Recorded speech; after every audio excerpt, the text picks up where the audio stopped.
After a long day of studying, Zhang is enjoying his spare time before going to bed. 3:28 a.m. Unfortunately, Zhang doesn't have the chance to enjoy his sleep till midnight. The next day, Zhang has a hard time trying not to doze off when studying. During our school years, we noticed that some classmates often appeared lethargic in class. Through casual conversations, we learned that although they went to bed early intending to sleep, they struggled to fall asleep, which led to poorer mental states the next day. Upon further inquiry, we discovered that these classmates shared certain habits, such as excessive exposure to electronic screens before bedtime and cool-tone lighting in their rooms.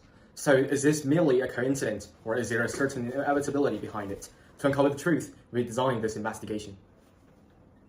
Setting: a senior high school plus a nearby community in Shenyang. Baseline for 1 to 2 weeks, then a 1 to 2 week low-cost light behavior bundle. Baseline N equals 92. Intervention 34. Concurrent control 33. We track 4 evening or satellite indicators, monthly VIIRS radiance near the home, 2 averaged evening phone lux readings, correlated color temperature category, and self-reported evening screen time at about 1.8 hours. Pre-processing: we encode color temperature as ordinal warmth levels.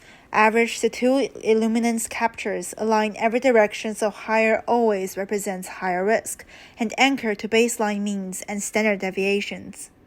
Then we standardize. Z equals x minus the baseline mean over the baseline standard deviation.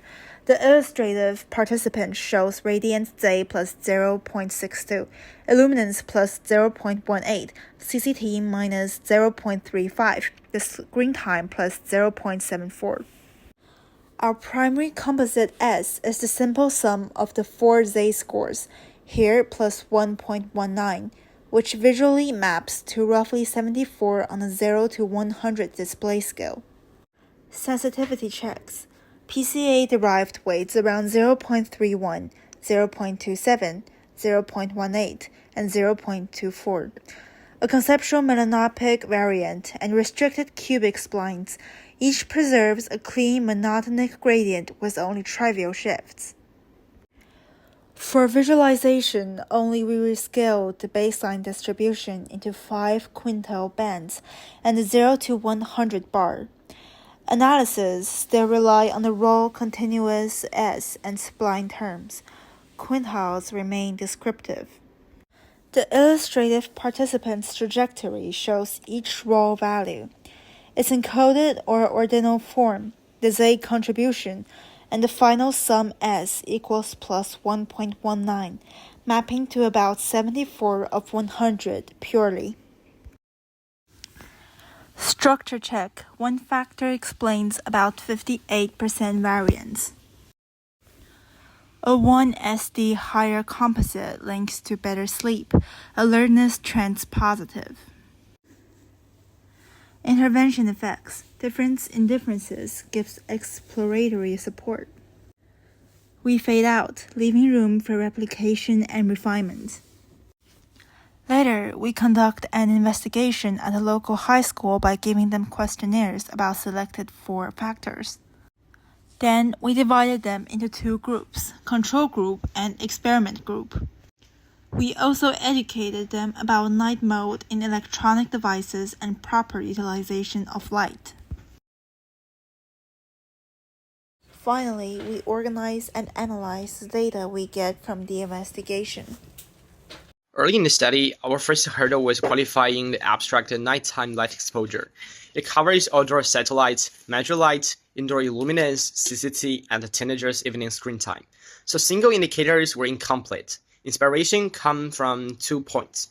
Past studies focus only on single metrics, for example like the satellite data or screen time, but ignored the combined sleep impact. Plus, we needed a community-friendly tool.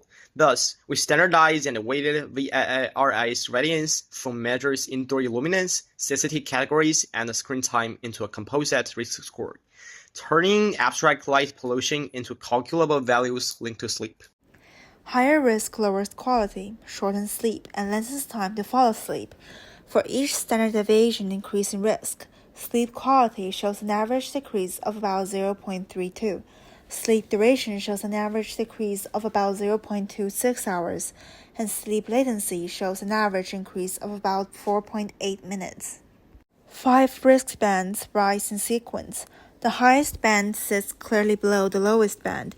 This turns scattered points into a stepped and targetable gradient. A single dominant component explains just under 60% of the variance. Balanced contributions from outdoor radiance, indoor light, color temperature, and screen time move together and support one scalable index. A low-friction evening bundle delivers measurable improvement. From before to after, quality nudges up, duration inches longer, and latency drops. This shows progress without specialized hardware. Compared with muted control drift, the difference in differences estimate and its 95% confidence level indicate a genuine uplift, rather than background noise. Effect size markers sit mid-scale. They're modest, credible, and stackable, and they all remain within plus or minus 0.8. We now have a clear gradient, a feasible low-cost bundle, and credible early effects. We are ready to layer melanopic metrics, dim light melatonin onset, wearable signals, and economic evaluation in the next phase. After completing this research on sleep and artificial light, I feel I gained a lot. The biggest change is that I learned how to turn a vague idea into a concrete research project, and then design experiments and collect data step by step. Through this process, I also developed a much deeper understanding of the knowledge I had learned. More importantly, I realized that research is not only about improving my academic skills, but also about helping people in need by providing scientific advice. This makes me feel very meaningful and gives me a strong sense of accomplishment. First, we warm and dim the main lamp toward 3000 Kelvin, trimming glare and short wavelength bias while keeping the scene functional. Next, night mode rolls onto the phone. Color temperature drifts from roughly 6400 down toward 3000, and brightness eases back, cutting an intense localized hotspot. Then the curtain is drawn. Exterior bluish spill collapses to a faint residue. External intensity falling to under a fifth volumetric shafts, and airborne specks fade, letting contrast settle. A low, warmer bedside source, about 2550 Kelvin, takes over gently as phone engagement drops, movement softens, breathing steadies. Net effect: blue rich light reduced, latency to sleep plausibly shortened, subjective comfort and readiness improved. An illustrative behavior bundle. At the start, the room is washed in cool, higher intensity light, overhead around 6600 Kelvin. Bluish window glow slow licking in. The phone bright and stimulating. The occupant is alert and a little restless.